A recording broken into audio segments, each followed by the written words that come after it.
Hello students, welcome प्रकाश परांज पे classes. ये हमारा सेकंड पार्ट करंट इलेक्ट्रिसिटी का।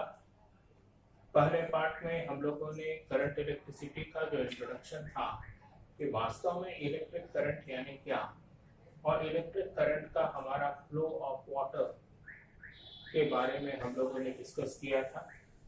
हम लोगों ने ये भी देखा था कि जिस प्रकार से आपके पानी बहता है, पानी की धारा बहती है जिसको कि करंट बोलते हैं, एक नहर एक सबसे अच्छा एग्जाम्पल है। वैसे ही चार्ज भी जो है वायर में से एक जगह से दूसरे जगह तक बहता है, फ्लो होता है, उसी को हम लोग बोलते हैं इलेक्ट्रिक करंट। एक मान लीजिए कन्वेयर बेल्ट है, लास्ट जो मैंने एग्जाम्पल बताया था, यहाँ से मशीन से यह बेल्ट घूम रहा है और बेल्ट के ऊपरी पार्ट के ऊपर हमारा चार्ज है, और ये चार्ज इस दूसरे बेल्ट से पार्ट से होता हुआ यहाँ पर इकट्ठा हो जाता है।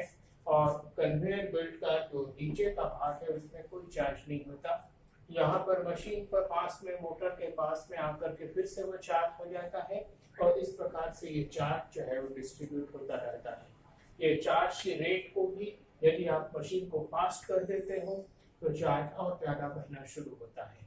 यदि आप इसको स्टोरेज के रूप में लेना चाहते हो तो इसी में आप लोग जो है एक कैपेसिटर लगा दीजिए, तो ये स्टोरेज हो जाएगा, और जैसे जरूरत होगी इस हिसाब से हम लोग चार्ज को लेंगे।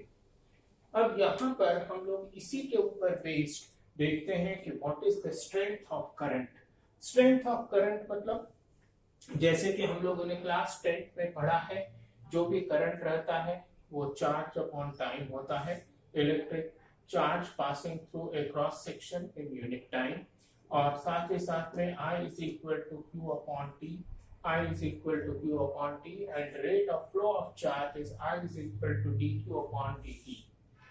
अब यहाँ per unit of electric current आप सभी जानते हैं एम्पियर होती है, और साथ ही साथ में इसको रिप्रेजेंट करते हैं कैपिटल ए से। और यहाँ पर एक द करंट इज 1 कूलॉम, मतलब 1 कूलॉम चार्ज यदि 1 सेकेंड में यदि फ्लो होता है तो उसको हम लोग बोलते हैं इंटेंसिटी ऑफ करंट। अब यहाँ एक बहुत ही इंपॉर्टेंट चीज आती है कि करंट में डायरेक्शन है, तो क्या ये इलेक्ट्रिक करंट हमारा स्केलर है या वेक्टर है।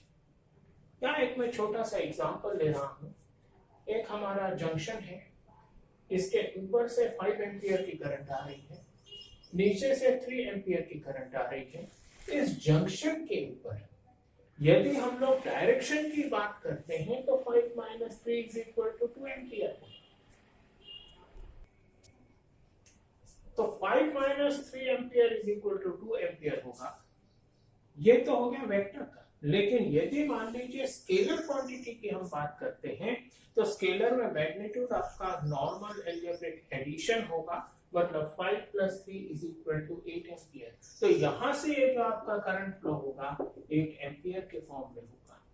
तो ये जो आपकी प्रैक्टिकल ये है, इसके हिसाब से हम लोग ये कहते हैं कि current, electric current is a scalar quantity, not a vector quantity.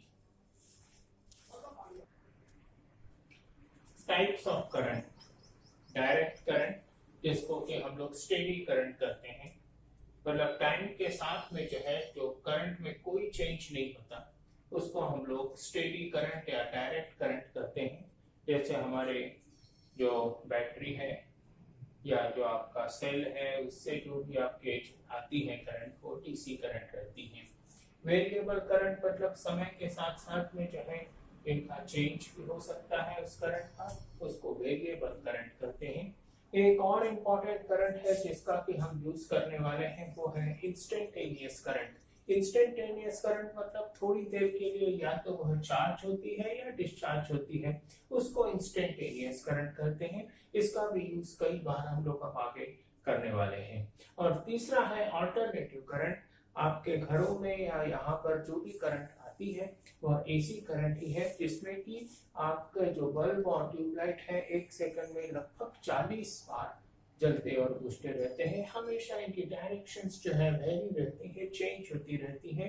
ये वन पार्ट यदि अपर है, पॉजिटिव डायरेक्शन में है, तो सेकंड पार्ट नेगेटिव डायरेक्शन में रहेगा। इसका भी आपका स्टडी जो है आपको आगे चल करके ऑल्टरनेटिव करंट्स में करनी है, जो कि काफी इम्पोर्टेंट टॉपिक है हम लोगों के लिए क्लास 12 के लिए। नेक्स्ट टर्म के ऊपर हम लोग करंट डेंसिटी और इन चीजों को देखेंगे। Okay then, good day.